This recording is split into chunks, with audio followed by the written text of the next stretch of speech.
guys, it's Jessica from Peace Love Books, and I'm here with my March mid-month wrap-up. It is the 14th that I'm filming this, and I just finished up a couple books today. I am in the middle of another audiobook. I'm finally reading Slave Sensation by Nalini Singh, and I'm loving it. I'm about halfway through the audio, but I have read 13 books this month because I just flew through a graphic novel this morning, so I have a lot to share with you. So I'll go ahead and get to the 13 books I've read, and if I have any videos corresponding to these books, I will link them down below. The first book I read was on audio, and that is The Trouble with Hating You by Sajni Patel. This one is an enemies to lovers office romance, and I did talk about this in my office romance recommendations video, so I'll link that down below. Our heroine, she does not really adhere to her culture's practices, so she isn't married, she lives alone, she doesn't still live with her parents, she has a really successful job, she likes to date men, and she'll sleep with men that she likes, and everyone really sees her as this morally loose and awful person in her society, in her culture society,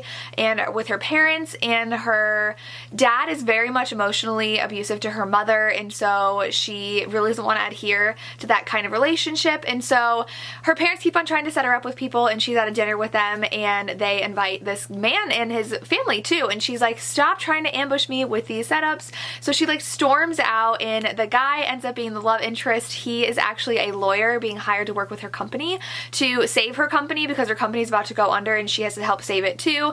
And they work a lot together, and so they really hated each other, and then they are getting closer. So it's really sad though, because there are trigger warnings for sexual assault. She has the history of that, but she is such a strong heroine, and I absolutely loved it, and I loved how they fell for each other. I gave this, I believe I gave it 5 out of 5 stars. It might have been 4.5, but I just really enjoyed this romance. Then I read Crazy Stupid Romance by Alyssa K. Adams. I don't know if I gave this a 2 or a 3. This series has just like gone downhill for me. I gave it a 2 stars. So this one I wasn't the biggest fan of. It was Friends to Lovers. She owns a cat cafe, and he is her best friend, and they hang out a lot, and there are trigger warnings for death of a loved one, a sick loved one, and sexual assault, because she is a part of the women from the previous book, and that was a big plot line of the previous book. She helps women overcome their trauma, and they like meet at her cafe. And the big part of this book was that her dad, who she's never met before, his daughter actually tracks her down because he needs a kidney or else he's gonna die, and they want her to give it to him. So I really didn't care for that family drama plot line, and I really didn't like how that all played out.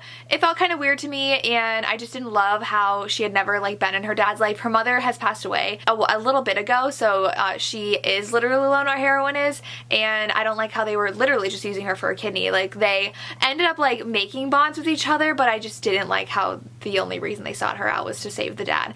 But the romance was also lacking. It was just fine, and then as soon as they decided they like each other, it was like that was it, and then they were like together, and I'm like, there's no like building to this. So I gave it 2.5 stars. I was pretty bored the whole time, and I wasn't a fan of any of the drama happening, any of the conflicts in the plot, so I would skip this one if I were you. Then I listened to the audiobook of Let's Talk About Love by Claire Kahn. This one, our main character, she is asexual, and so she is in a relationship, and the person she's in a relationship with ends up breaking up with her because she never like instigates intimacy. So her girlfriend was like, I just feel like you don't love me, and you can never love me, and that really affects our main character. And so she ends up really liking a guy at her library job, and she also is dealing with her family and her family understanding who she is and what she wants to do. Her family's very much pressuring her to be, I think it was a lawyer, and she doesn't know what she wants to do, but she knows she doesn't want to be a lawyer. She is in college, and so she's kind of having this identity crisis with what she wants to do with her life, and also with her sexuality, because then she's kind of sexually attracted to this man, and she's like, I don't understand like what my label is, what it should be. We have her going to a therapist to talk through it, which I really loved. I like the exploration of her identity and how she just really doesn't know, and is there one specific identity for her. And this was a really good book. I ended up giving it 4 to 5 stars. I really loved the love interest, who was really sweet, and how it wasn't all perfect. So like, even when they have that discussion of her sexuality, it wasn't like, okay, great, cool, I'm fine, like let's get together. It was, I have to think about this and we have to talk about this together and talk about how this is going to work. And I really liked all the communication in here. It was great. I would definitely recommend picking this up. I gave it 4 out of 5 stars. Then I finished up my dark romance reading vlog, which I can link down below. I read 4 dark romances for that, and I finally read After the Fall by Gianna Darling. This one's book 4 in the Fallen Men series, and this actually is back to Cress and King's story. I will say, because we already have an established romance, it didn't have like that angst in their romance that I love in Gianna Darling's books because they're already together. We have a lot more of the plot with the motorcycle club and the villains in that aspect, and trying to take down the villains who are trying to take down the club, specifically the police officers in town who are trying to take over the club. And so halfway through the book, things finally started to pick up. So the beginning is just really being with our characters again, watching them madly in love. So I gave this 4 out of 5 stars. I really wanted more of that tension we normally get in the romances, which we didn't get here because they were already established, and I think the story took a little bit to pick up. But other than that, I loved being with our characters again. This one kind of overlaps with book 3, so we do get to see Harley Rose a little bit and have that conflict that happened in their book kind of overlap with this one. But I'm excited to get some new characters in the next 2 books, so hopefully I love those even more than this one. I'm currently filming a reading vlog for some historical romances, so I did read Much Ado About You by Eloisa James for that, so I won't say too much about this, but this one I listened to the audiobook of, and our heroine is I think she's the oldest of 4 sisters. They are all orphaned now, and so this Duke, I think, takes care of them now. Like, he's their ward, I guess, and he thought he was getting like little girls, and they end up being like women in their 20s. They're from Scotland, but their father wanted them to marry Englishmen, so they never got married when they were in Scotland, so they are all in their 20s, like some past marital age. But it's the goal of all of them to find husbands, except for the youngest, who's like 15. And so she ends up falling for someone, and what was interesting was, like, I couldn't tell who the love interest was supposed to be for a good like 100 pages, and in the beginning I wasn't even sure like who the heroine was, because we were getting like a story of like all the girls. But the heroine is Tess, and she ends up falling for someone, and I really ended up liking this. I gave it 4 to 5 stars. The romance took a while to build. I don't think it was necessarily like the central part of the plot until a lot further on, but like once that was established, I really liked it because it kind of came out of nowhere, and I didn't like that, but she didn't let it happen. So I enjoyed the fact that it didn't like come out of nowhere and just like run from there. It like came out of nowhere, but then she's like, no, and then it took a while to build, which I actually enjoyed. So 4 to 5 stars for this one. Then we finally started up my book club back at my school. I'm a high school English teacher, and we really didn't have book club for a while because we started digitally in the fall. We went back in person by October, and we've been totally in person since October, but we never picked up the book club. But then I had some students come to me and say they really wanted to pick it back up. So the first book we read was Shadow and Bone by Leigh Bardugo, and I really enjoyed this one. I think I ended up giving it 4 to 5 stars. I like it feels like generic YA. Like, there's a love triangle. She has these powers that she's got to uncover and figure out, but I really liked it, and I was very intrigued by the Darkling because I've heard talk of this book a lot, and I was like, I thought the Darkling was the villain, and like there's something happening here. It's very fast paced. I flew through this book. I think it's a lot of fun. The ending was great, so I'm really excited to continue on. And with this love triangle, I don't know who I want her to be with. Like, I kind of like both of them, so I'm glad I finally read this, and I'm excited to continue on. Then I ended up picking up the audiobook of While the Duke Was Sleeping by Sophie Jordan. Yes, I always want to say While You Were Sleeping. This is actually inspired by While You Were Sleeping, the movie with Sandra Bullock that I love and watch every Christmas. So she works at a flower shop, and she is in charge of her sister. They don't have any parents anymore, so she takes care of her sister, who's a teenager, and she is in love with this Duke that comes in all the time. And he ends up getting into an accident, so he gets into a fight with someone, and then is about to be run over by a carriage, and she saves him, and then he has amnesia, and so she like helps him like get back to his house, and she's like, oh, I was gonna marry him, which is like what happens in the movie. A maid overhears and is like, this is his fiance, and so she kind of runs with it and ends up being invited back to his house with his family, and he has a Scottish half-brother who is amazing and who they absolutely detest. Like, he hates her and she hates him, and it goes from there. I end up giving this a 4 to 5 stars. The beginning was just so good and so fun. I love the angst between her and the hero and how he really was damaged kind of by the Duke's father, and that's why they really hate each other, him and the Duke. But she doesn't like him, but then she's like supposed to be pretending to be falling for this Duke, but then she's like really attracted to the Scottish guy. The plot did slow down a little near the end, and I wanted a little bit more from it. Like, I started losing interest as it was finishing up, but I really love the rest of it, so I think I'm gonna give this 4.5 stars. It was so much fun. Like, all the historicals that came out in like the 2010s and later, like Tessa Dare-esque, read so quickly and so engaging, and it's just like reading like a movie you're watching, like a rom-com in the historical setting. So I really love this. Then my heart broke. I finally picked up, because you guys told me to read this in February and I was so scared that I pushed it off, The 7 Husbands of Evelyn Hugo. One of my new favorite books. 5 out of 5 stars. The hype scared me for this one. I was like, there's no way I'm gonna love it as much as everybody else says. I'm gonna be disappointed. I'm just gonna put it off. Oh my god. I was crying so hard when I finished this book, and my dogs were sitting with me, and they both were very concerned for my well-being when I was just like sobbing reading this.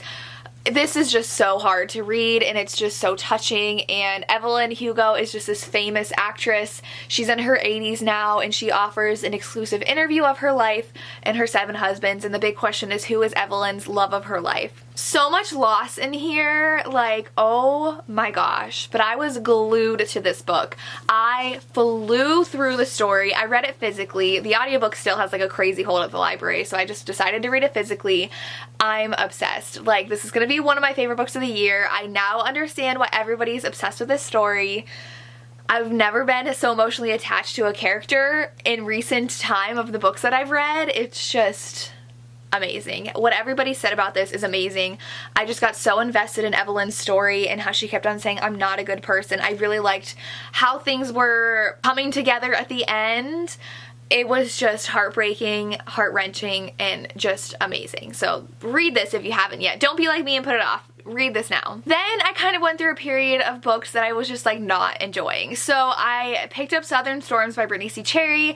This one I ended up giving 3 out of 5 stars. It was pretty boring. I listened to the audiobook, and they had known each other when they were younger, and she is getting a divorce, so she decides to move. So her sister had like so trigger warnings for loss of loved one, or loss of a child. She loses a child, which was the only reason she actually ended up getting married, and so her husband's like really awful about it, and she has PTSD over it and a lot of anxiety and trauma because of what happened, and so she decides to leave her husband, thank goodness, because he was definitely emotionally abusive, and she stays in this house that her sister had like flipped, so she's like renting it from her, and she ends up living in the same town as this man who was her best friend at camp when she was little. And so we have some flashbacks in the past and the present, and this wasn't a bad book. It was just so generic. There was nothing really great about it. It just reminds me of like why I've fallen out of love with R.S. Gray's book. It's just like a generic romance. There's nothing that's exciting, nothing interesting. It just has kind of a formulaic plot, and I just was listening along like, I don't care. It's not bad per se, but it's not good or mind-blowing or anything like that. And so he's like the town pariah. Everybody just like doesn't understand him. He's a grump. I didn't care for the romance, and it felt like it wasn't really a romance until like 60% through when they finally decided they started liking each other, and then it just like they liked each other. So there wasn't really that great of development with their romance either, so I gave this one 3 out of 5 stars. Then it hurts me to say, but I finished The Devil in Her Bed by Kerrigan Byrne, which is book 3 in the Devil You Know series, and I gave this one 3 stars. Our heroine takes on the persona of the countess or something. She was a titled lady who was her age when they were young, and the entire household got massacred. So we get that in the prologue, and she is the only surviving person. Her name was Pip something with a P. And then she decided to take on Francesca's persona identity, and so she then gets sent off to boarding school, and she has this like very lavish life, but she has dedicated her life to seeking revenge on the people that massacred that house. So she's taken on this like spy role, and she like is good at breaking into buildings, seducing men, all that stuff. And then this guy comes in from her past, and he is also a spy, and he is trying to figure out what had happened, but she spends 90% of the book as Francesca to him. So he thinks he's falling in love with Francesca, and he knew Francesca as a child. And so I really did not like how she didn't tell him, and she even knew his actual identity quite early on compared to when she revealed who she was, which I didn't like. So he was really falling in love with Francesca, who he was into. Like, he liked Francesca when they were like kids too. I think he was like 13 or something, and so he thought he was still falling in love with that same person, but I just did not like that. And the whole plot with like the revenge was just okay. I wasn't invested in this story. I feel like it was just like kind of a little too crazy, this plot line that was happening with like this background stuff. It's definitely not like a normal historical romance. It had a lot of like crazy plot things happening with like the secret society and like these people trying to get power, and it was just interesting. So I didn't love it. I gave this 3 out of 5 stars for the romance and the plot of their revenge. Alright, then another one that I gave 1 star was Tangled by Emma Chase. What is this book? So this was like huge when it came out. Everybody loves it, so I listened to the audiobook, and I was just so annoyed with Drew the whole time. I liked how it started out where like he was brokenhearted and he's like, let me tell you about what happened, and then we go back, he's narrating the whole thing. I thought that was fun, but he is such a misogynistic pig. Oh my god. First, he's obsessed with sex. He won't stop talking about it.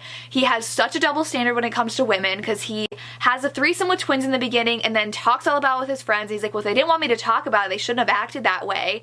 Like, basically insinuating that they were acting immoral and that they were in the wrong when he was equally part of what happened. And then Kate comes in as the new employee at work, and she is engaged to someone she's been with for 7 years. And of course, she's not like other girls. She actually eats food and not salads, and I'm just like, really? And he's just like continuously obsessed with sex, and I was like, I don't care about this guy. This is so annoying. And then it felt kind of insta-lovey on his part, and it just like wasn't good. So I gave it 1 star, and I guess people liked that kind of pig hero back then. Like, that was really in, like, he's kind of like the rake in historical romance, but like we actually saw it on page, and I just like didn't like it. He was just gross. So I gave this 1 star. I don't think this book ages well at all. It is not what's in romance right now, so I would not recommend picking it up. Then I read The Magpie Lord, I think that's what it's called, by KJ Charles. This one is MM, and it is a historical fantasy, and it was really interesting. So our hero, Lord Crane, he is like cursed and keeps on trying to kill himself, and like his butler is like, we need to get help. I don't know what's happening. Every time he like tries to like cut his wrists, and it was like, this book is very graphic. It's got a lot of like almost death things and like bloody things and death, which was very interesting. I didn't expect that reading this. But so they hire a like wizard person. There's like different things with it, and it's hard to explain. And this wizard guy and him end up having a romance, but he tries to help him figure out who's trying to kill him, and like all these like secrets. The first half of this book was really hard for me to get through. We were just dumped into the story, and it was a lot of characters at once, and I had to really pay attention, and I really had a hard time feeling engaged with the plot until we got about halfway through, and then I started picking things up and things got really interesting. We finally got to discover who was trying to kill him and why, and so I gave it 3.5 stars. The first half I almost DNF'd it. I was like, this is just so boring. I'm not really into it, and the romance really didn't pick up until halfway through either, so there was just nothing keeping me engaged in the plot. But the whole murder plot picked up, the romance picked up, and I ended up really enjoying this by the end, so 3.5 stars for me. I'm glad I picked up KJ Charles. I really want to read more of their books. The last one that I finished today was Heartstopper by Alice Oseman, which is a graphic novel, and it's absolutely gorgeous. I really love the art style in here. This is the sweetest thing ever. I'm giving this 5 out of 5 stars. I'm dying because that ending was so unfair. I'm gonna go and reserve the next books for my library because I got this from the library, but Tori from A Novel Life just gifted me a copy for my classroom. It just came the other day, so I'm very, very excited to put this in my classroom. But this one is Charlie, and he is openly gay, and he starts growing closer to Nick, and he's starting to crush on Nick, and then Nick is kind of like, why do I like Charlie so much? And so Nick I believe has only dated girls in the past, and so it is absolutely adorable. I was just like sitting here like grinning like a fool the whole time, just them spending time together, and then that ending, I'm like, why did you stop there? So I can't wait to pick up the next book. Super, super adorable, very quick read. And that is my mid-month wrap up. Those are the, 13 books that I've read so far in March. Let me know down below if you've read any of these and what your thoughts are or what you've read this month. I would love to hear. As always, thank you so much for watching and have a good day. Bye.